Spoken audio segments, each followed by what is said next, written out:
Hello दोस्तों, तो welcome back to my YouTube channel LTR GK study पे आप सभी का स्वागत है। दोस्तों, आज हम बात करेंगे सामाजिक विज्ञान का इतिहास। किस पे? सामाजिक विज्ञान का इतिहास, जो हमारा अध्याय है 5। जनता, जब जनता बगावत करती है। किसके खिलाफ बगावत करेगा दोस्तों? हम लोगों ने यहाँ पे 4 अभी चैप्टर कंप्लीट कर चुके हैं इससे पीछे। अगर आप उन चैप्टरों को कंप्लीट नहीं देखे हैं ना, तो उनको आपको डिस्क्रिप्शन में लिंक मिल जाएगा, आप वहां से जाकर देख सकते हैं। ये हमारा 5वां चैप्टर है, जो है जब जनता बगावत करती है। तो किसके खिलाफ बगावत करेगी जनता? तो अंग्रेजों के खिलाफ बगावत करेगी। हम लोग क्लास 8 का लेकर के आए हैं ना, अब बात करेंगे विस्तार से। तो वीडियो को टक टक लगा के अंत तक अवश्य देखिएगा, ताकि आपको पूरी तरह से क्लियरिटी आ सके। तो इस वीडियो में कवर करने वाले हम लोग जनता बगावत करता है इसके बारे में, है ना। चलिए बिना टाइम वेस्ट वीडियो को स्टार्ट करते हैं। तो मेरा नाम है कलाम और आप देख रहे हैं LTR GK study YouTube channel. दोस्तों चलिए अब आते हैं फर्स्ट पॉइंट पे। आगे हम लोग फर्स्ट पॉइंट पे, जो फर्स्ट पॉइंट हमारा है ईस्ट इंडिया कंपनी की नीतियां। ईस्ट इंडिया कंपनी की जो नीतियां थी उनके बारे में पहले जानते हैं, फिर जनता कैसे बगावत करती है उनके बारे में जानेंगे। तो बात करते हैं, देखिए इन नीतियों से राजाओं, किनको? राजाओं, रानियों, किसानों, जमींदारों, आदिवासियों, सिपाहियों सब पर तरह तरह से असर पड़ा। जो नीति अपनाया था ईस्ट इंडिया कंपनी ने। अब कौन सी नीति थी इनके बारे में भी जानेंगे। जो नीतियां और कार्यवाही जनता के हित में नहीं होती, या जो उनको भावनाओं को ठेस पहुंचाता है, उनको लोग किस तरह विरोध करते हैं, आइए जानते हैं। बात करेंगे कंपनी के व्यापार की प्रकृति। कंपनी की शुरुआती दिनों में व्यापार बहुत ही सीमित था, बहुत ही सीमित एरिया पे व्यापार करते थे। कंपनी के व्यापारियों ने इंग्लैंड से भारत में सोना, कहाँ? इंग्लैंड से, कहाँ से? इंग्लैंड से भारत में सोना लाते थे। इंग्लैंड से भारत में सोना और रत्न, विलासिता का सामान आदि आयात क्या करते थे? आयात मतलब कि कहाँ? इंग्लैंड से भारत मंगाते थे, आयात करते थे। क्या करते थे? और भारत से इंग्लैंड को सूती कपड़े या मसाले आदि का निर्यात करते थे। जो भारत से सामान जाता था वो कौन चीज था? तो वो सूती कपड़े और मसाले था, जो भारत से इंग्लैंड जाता था। और इंग्लैंड से सोना और रत्न आया करता था, ठीक है, जिसको हम लोग विलासिता की वस्तु बोलते हैं। याद रखिएगा। दोस्तों बात करते हैं अब नवाबों की छीनती सत्ता। हमारे पास पहले नवाब था, यानी कि राजा था, उनकी सत्ता छीनते हुए की बात करेंगे, देखिए विस्तार से। तो वीडियो को टैक्टिकली अगर देखना है, और अगर वीडियो अच्छी लगी ना तो वीडियो को लाइक कर देना है और अपने दोस्तों के साथ शेयर कर देना है। और अगर अच्छे लगे ना तो इस वीडियो के जैसा पाने के लिए आपको हमारे चैनल को सब्सक्राइब भी कर लेना है। दोस्तों बात करते हैं 18वीं सदी के मध्य से, यानी कि 18वीं यानी 1700 से 1800 के बीच बोल रहा है। तो मध्य वाला पार्ट यानी कि 1750 की बातें हो रही होगी, ठीक है। तो बात करते हैं 18वीं सदी के मध्य से ही राजाओं और नवाबों, इनको राजाओं और नवाबों की ताकत छीनने लगे। कौन छीनने लगा? अंग्रेज छीनने लगा। उनकी सत्ता और सामान दोनों छीनने लगे। कौन? तो अंग्रेज। बहुत सारे राज दरबारों में रेजिडेंट तैनात कर दिया गया।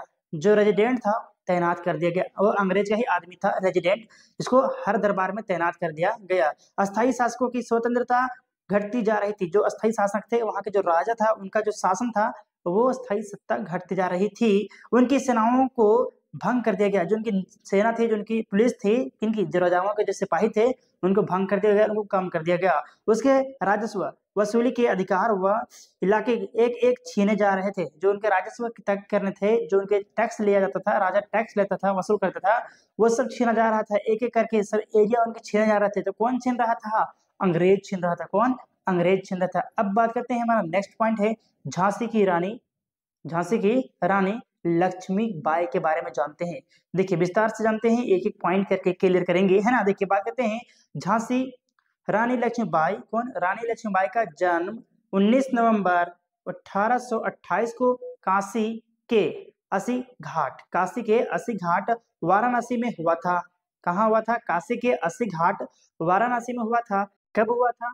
तो 19 नवंबर 1828 को काशी के अस्सी घाट, कहाँ? काशी एक जगह है जहाँ अस्सी घाट वाराणसी में स्थित है, वहां हुआ था। इसके पिता का नाम था, किसके? यानी कि रानी लक्ष्मीबाई के पिता का नाम था मोरोपंत बांते। क्या नाम था?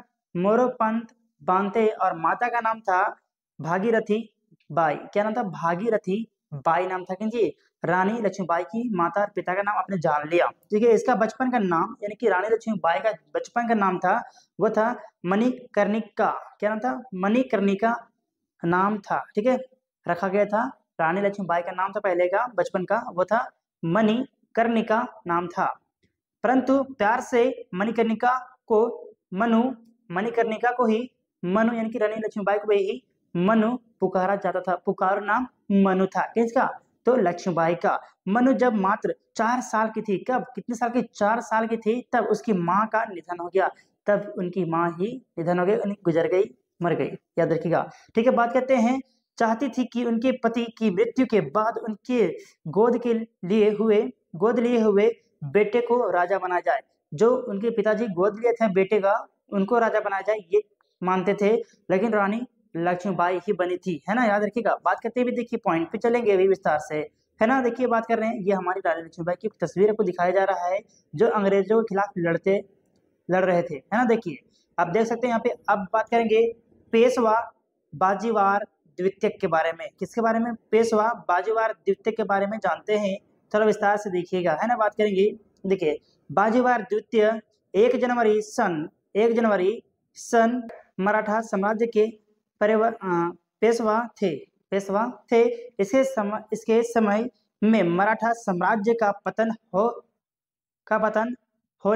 होना शुरू हुआ। इसके शासनकाल में अंग्रेजों के साथ संघर्ष हुआ। क्या हुआ? संघर्ष हुआ। इसके तो पेशवा के शासनकाल में। बात करते हैं, देखिए, कि दक्कत पुत्र नाना साहब ने कंपनी से आग्रह किया। किसके? कंपनी से आग्रह किया। कौन? तो नाना साहब जो पुत्र थे ने आग्रह किया कि उसके पिता को जो पेंशन मिलती थी वह उनकी मृत्यु के बाद उन्हें मिलने लगे। यानी कि मांग कर रहा था कि नाना साहब को ही वो पेंशन मिलने लगे, जो उनके पिताजी को पेंशन मिलना करता था। ये किससे?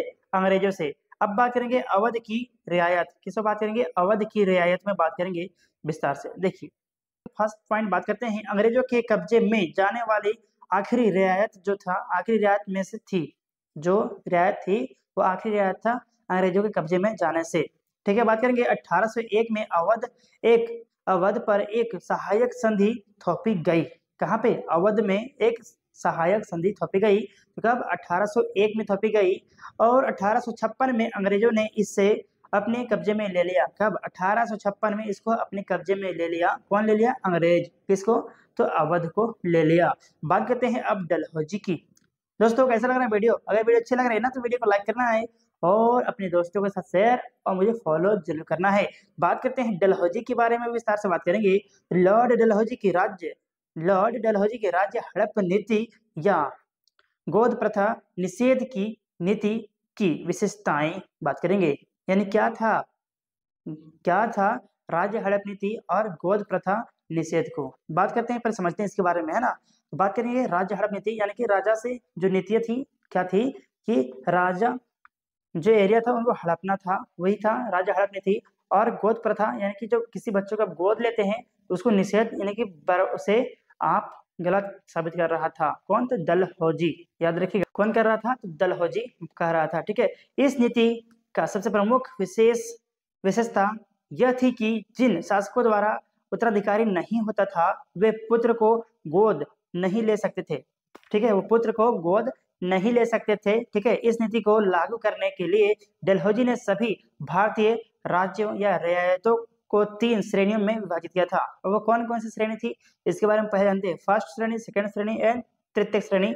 देखिए, बात करते हैं युद्ध की नीति। पहला था युद्ध की नीति, युद्ध करने अपनी सीमाओं का विस्तार करना, पहला था। दूसरा था प्रकाशन की नीति। दूसरी क्या थी? प्रकाशन की नीति, यानी कि राजाओं पर कुप्रशासन का आरोप लगाकर उन्हें अधिग्रहण कर लेना, कब्जा कर लेना उन पर। ठीक है, उसके बाद था व्यापगत की नीति। किसी थी? व्यापगत की नीति। तो क्या थी व्यापगत की नीति? जानते हैं, था अधिकारी ना होने पर राज्य को अधिग्रहण कर लेना, अपने अंदर में ले लेना। अगर वहां पे कोई अधिकारी नहीं है तो उसको अपने अंदर में मिला लेना, ईस्ट इंडिया कंपनी के अंदर में। यह कहना था डलहौजी को। बात करते हैं, गवर्नर जनरल डलहौजी ने ऐलान कर दिया था कि रियायत के शासन ठीक से नहीं चला रहे हैं। जो रियायत के शासक हैं वो ठीक से नहीं चला पा रहे हैं। कंपनी ने मुगलों के कंपनी ने मुगलों के शासन को पूरी तरह खत्म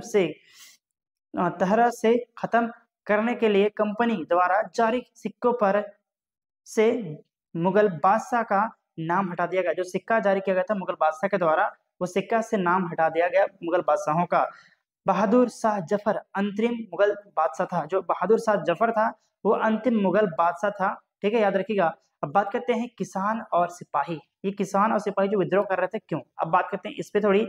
गांव में किसान और जिम्मेदार भारी भरकम लगान और कर वसूली के सख्त तौर तरीकों से परेशान थे और इसे बहुत सारे लोग महाजनों से लिया कर्ज नहीं लौटा पा रहे थे। भारतीय सिपाही जो कंपनी में काम करते थे, जो भारत के लोग थे और इस कंपनी में काम करते थे, अपने वेतन भत्तों और सेवाओं शर्तें के कारण परेशान थे। वहां भरने से ही फुर्सत नहीं मिलता था, जो वेतन था वो कट जाता था अंग्रेज के ही पास। ठीक है, इस नए नियम सैनिक के धार्मिक भावनाओं और स्थानों को ठेस पहुंची। इससे क्या हुआ कि यहाँ के जो भारतवासी थे और जो सैनिक थे उनकी धार्मिक और भावनाओं का और स्थानों को ठेस पहुंची, वो बगावत करना शुरू करेंगे। अब बात करते हैं सुधारों पर प्रतिक्रिया। अब कुछ सुधार किए गए, जो राजा गलती किए थे या फिर जो अंग्रेज गलती किए थे उनके पर सुधार करने की प्रक्रिया देखिए। बात करते हैं अंग्रेजों को लगता था कि भारतीय समाज को सुधारना जरूरी है। ठीक है, भारतीय समाज को सुधारना जरूरी है। सती प्रथा को रोकने और विधवा विवाह को बढ़ावा देने के लिए कानून बनाया गया। जो सती प्रथा था, मर जाने के बाद जिसका पति मर जाए वो सती प्रथा हो जाता था, वो शादी ब्याह नहीं करता था, सफेद कपड़ा पहन के घूमते रहता था। तो अंग्रेजों ने क्या किया उसमें कि विधवा विवाह, विधवाओं का जो विधवा हो गए उनको विवाह करने के नियम लागू किया, कानून लाया गया। ठीक है, विधवा विवाह के लिए देने के लिए कानून बनाया गया। अंग्रेजी भाषा की शिक्षा को जानकार प्रोत्साहन दिया गया। जो अंग्रेजी भाषा था उनकी शिक्षा का प्रोत्साहन दिया गया। 1830 के बाद कंपनी ने ईसाई मिशनरियों को खुलकर काम करने और यहाँ तक कि जमीन व संपत्ति जुटाने की भी छूट दे दी गई। जो ईसाई बनना चाह रहा था, ईसाई बन रहा था, ईसाई धर्म अपना रहे थे, उनको छूट मिलते गया काम करने में, और वहाँ की जो कंपनी थी वो संपत्ति भी जुटाने में मदद करने लगा। वहाँ मतलब भारत के वासियों को ही जो क्या बने, ईसाई बनने लगे थे। बात करते हैं 1850 में एक नया कानून बनाया गया। अब क्या गया, 1850 में फिर एक नया कानून बनाया गया। देखिए क्या बनाया गया, 1850 में एक नया कानून बनाया गया जिससे ईसाई धर्म को अपनाना और आसान हो गया। ठीक है, आसान हो गया। अब बात करेंगे अंग्रेज उनका धर्म, उनके सामाजिक रीति रिवाज और परंपरागत जीवन शैली को नष्ट कर रहे थे। जो भारत के जीवन की परंपरागत है वो नष्ट कर रहे थे। अब बात करते हैं सैनिक विद्रोह। अब वहाँ जो सैनिक हमारे भारतवासी थे, वह सैनिक थे, जो ईस्ट इंडिया कंपनी के सैनिक थे वो तो हमारे भारतवासी ही थी ना। तब वो क्या विद्रोह करने लगे, देखिए क्यों करने लगे विद्रोह, इसके बारे में जानते हैं। तो बात करते हैं, जब सिपाही इकट्ठा होकर अपने सैनिक अफसरों का हुक्म मानने से इनकार कर दिया तो उसे सैनिक विद्रोह कहा गया। जब सैनिक थे वो अपने अफसरों को, जो उससे बड़े पद पे थे, उनका बातों को मानना इनकार कर दिया लोगों ने, तो उसे ही हम लोग सैनिक विद्रोह कहा। किन्होंने कहा, तो अंग्रेजों ने कहा। बात करते हैं वर्ष 1857 का विद्रोह। 1857 का विद्रोह शताब्दियों से शोषित प्रताड़ित एवं अपेक्षित भारतीय जन समूह की स्वतंत्रता प्राप्ति की तीव्र उत्कंठा का प्रतीक है। 1857 में हुए इस विद्रोह के परिणाम स्वरूप घटनाक्रम पर सूक्ष्म दृष्टि डालने से स्पष्ट हो जाता है कि यह एक राष्ट्रीयता की भावना से ओतप्रोत स्वतंत्रता संघर्ष था। परंतु कुछ अंग्रेज इतिहासकारों और उनके समर्थन भारतीय इतिहासकार द्वारा इसे सैनिक विद्रोह अथवा गद्दर की संज्ञा प्रदान किया गया। जो हमारे सैनिक थे वो विद्रोह किए, उसी को सैनिक विद्रोह या फिर क्या संज्ञा दिया गया, किसका, गद्दर का संज्ञा दिया गया। इसके महत्व को कम करने की कोशिश की जाती है। अब बात करते हैं मेरठ से दिल्ली तक। अब यहाँ तक बगावत शुरू होने लगा। यहाँ पर कहाँ से, तो मेरठ से दिल्ली तक की बगावतें शुरू होने लगी। इसके बारे में जानते हैं थोड़ी विस्तार से। तो बात करते हैं 29 मार्च 1857 को युवा सिपाही मंगल पांडे को बैरकपुर में अपने अफसरों पर हमला करने के आरोप में फांसी पर लटका दिया गया। किसको, मंगल पांडे को कि अफसरों पर गोली से हत्या करने की कोशिश की, इसलिए उसे फांसी पर लटका दिया गया। किसको? मंगल पांडे को। कब? तो 29 मार्च 1857 को, जिससे सिपाहियों के लिए और बगावत की भावनाएं बढ़ गई। देखिए बात करते हैं, सिपाहियों ने एक कारतूस के साथ फौजी अभ्यास करने बसे इनकार कर दिया। सिपाहियों को लगता था कि उन्हें कारतूस पर गाय और सुअर की चर्बी का लेप चढ़ाया गया था। 1885 सिपाहियों को नौकरी से निकाल दिया गया। कितने? 85 सिपाही भारतवासी थे, उनको निकाल दिया गया। उन्हें अपने अफसरों का हुक्म न मानने के आरोप में 10-10 साल की सजा दी गई। जो 85 सिपाही थे उनको 10-10 साल की सजा दिया गया कि वो अफसर की बात नहीं मान रहे थे। इसके लिए यह 29 मार्च 1857 की बात है जो बात कर रहे हैं। बात करते हैं 9 मई 1857 की बात है। क्या है? 9 मई 1857 की बात है। बात करते हैं दोस्तों नेक्स्ट पॉइंट पे। देखिए क्या है, 10 मई को सिपाहियों ने मेरठ की जेल पर धावा बोल दिया। जहां पे रखा गया था सिपाहियों को, वहां पर मेरठ की जेल पर धावा बोल दिया गया। वहां बंद सिपाहियों को आजाद करा लिया गया। जो वहां पे 10 जो सिपाही बंद किए गए थे 85, वहां सबको आजाद करा दिया गया। उन्होंने अंग्रेज अफसरों पर हमला करके उन्हें मार दिया गया। जो अंग्रेज सिपाही थे उनको मार दिया गया वहां हमला करके। कहां पर? तो मेरठ के जेल में। ठीक है, याद रखिएगा। उन्होंने बंदूक और हथियार कब्जे में ले लिए। कौन? भारतवासी। अंग्रेज के जो सामान थे, बंदूक और हथियार, उनको कब्जे में ले लिए और अंग्रेजों की इमारतें व संपत्तियों को आग के हवाले कर दिया। उनमें आग लगा दिया गया। जो इमारत थी, जो संपत्ति थी, पैसे धन दौलत, वो सब में आग लगा दिया गया। उन्होंने फिरंगी के खिलाफ युद्ध का ऐलान कर दिया। जो सिपाही थे वो फिरंगी यानी अंग्रेज के खिलाफ युद्ध का ऐलान कर दिया। बात करते हैं 10 मई की रात को घोड़ों पर सवार होकर मुंह अंधेरे की दिल्ली पहुंच गए।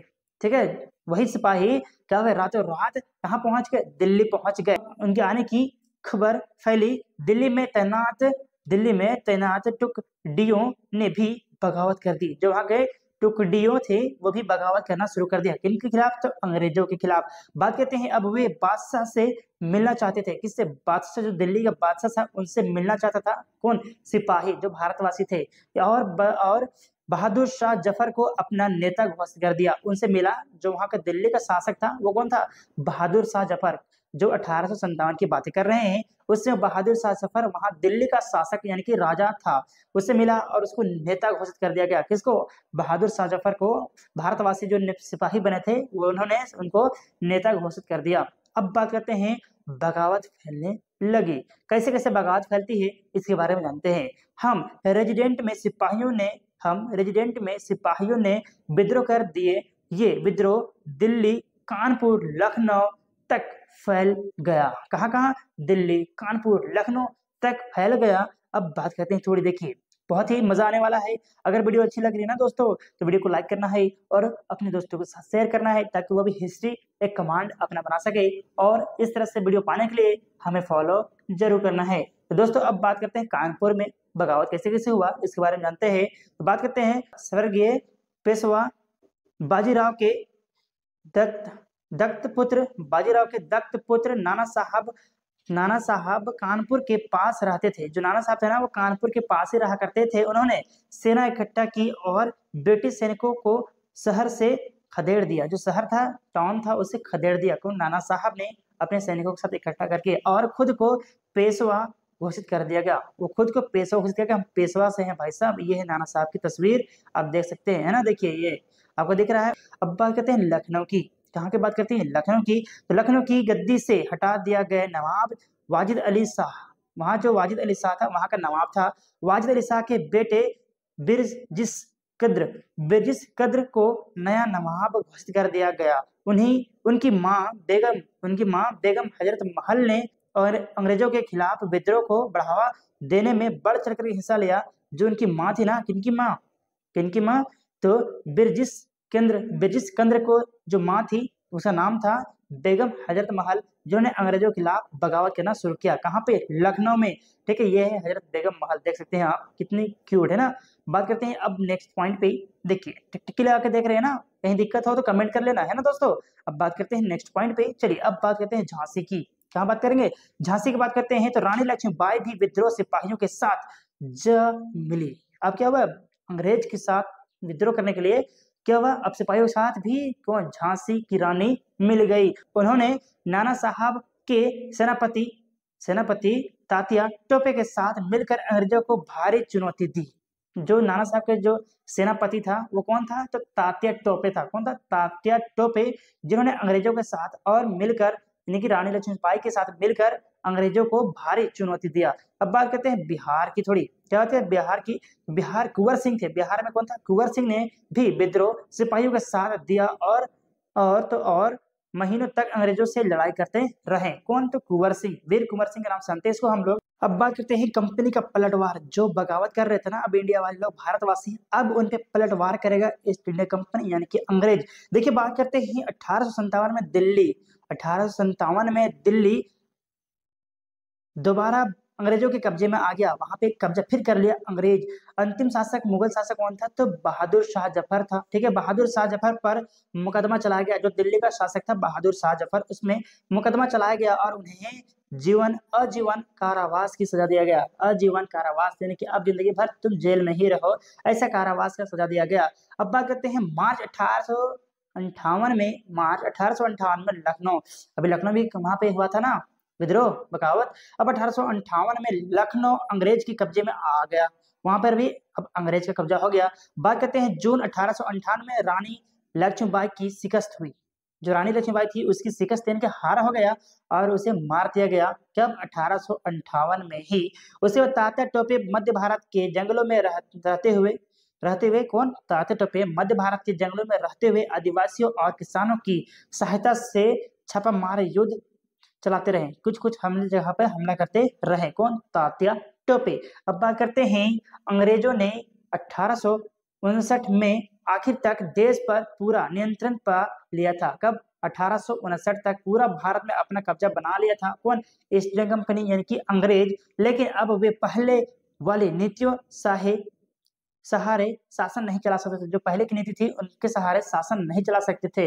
उनके अब क्या करेंगे, बदलाव करेंगे शासन में। देखिए बात करते हैं अंग्रेजों ने कुछ अहम बदलाव किए। अब क्या क्या बदलाव किए इसके बारे में चर्चा करते हैं, ध्यान से देखिएगा। टकटकी लगा के फर्स्ट पॉइंट से बात करते हैं। ब्रिटिश संसद ने 1858 में एक नया कानून पारित किया। अब फिर एक नया कानून लाया, कब, 1858 में नया कानून पारित किया।